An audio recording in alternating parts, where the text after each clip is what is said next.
Pan India movie అన్న వెంటనే definite గా రిలీజ్ అవుతుంది అనుకున్న టైంకి రిలీజ్ అవ్వదు అని ఒక కన్ఫర్మేషన్ కి వచ్చేస్తారు కదా.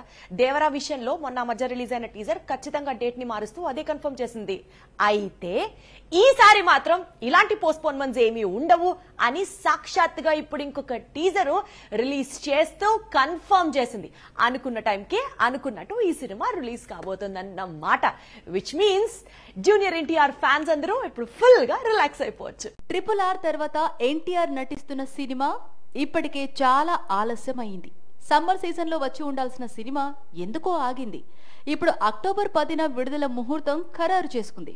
అయితే ఈ డేట్ కూడా మారే అవకాశాలు ఉన్నాయని వార్తలు వినిపించాయి. అక్టోబర్ 10 కంటే ముందే అంటే సెప్టెంబర్ చివరి వారంలో దేవరా రానున్నాడు అని కొద్ది రోజులు ప్రచారం సాగుతోంది. అక్టోబర్ 10 డేట్ ను గేమ్ చేంజర్ కు దేవరా ఇవ్వనున్నాడని, అందుకే దేవరా రిలీజ్ ను ప్రీపోన్ చేస్తారని టాక్ వినిపించింది. అయితే రిలీజ్ డేట్ పై చిత్ర యూనిట్ ఫుల్ క్లారిటీ ఇచ్చింది. అక్టోబర్ 10న దసరా పండుగ కానుకగా దేవరా రిలీజ్ కానుందని ఫస్ట్ సింగిల్ అప్డేట్ పోస్టర్ పై క్లారిటీగా ఇచ్చింది. దాంతో టైగర్ ఫ్యాన్స్ రిలాక్స్ అయ్యారు. అక్టోబర్ 19 నుంచి ప్రారంభమయ్యే దేవరా ప్రమోషన్స్ నెక్స్ట్ లెవెల్లో కొనసాగనున్నాయి. ఆ వెంటనే సెకండ్ సింగిల్ ను రిలీజ్ చేయబోతున్నాడు కొరటాల. ఫస్ట్ ఫేల్ సాంగ్ అయితే రెండవ సింగిల్ పూర్తి స్థాయి మెలోడీ అట. మొత్తంగా పాన్ ఇండియా వైడ్ గా దేవరా హంగామా ప్రారంభం అవుతున్నట్లే లెక్క.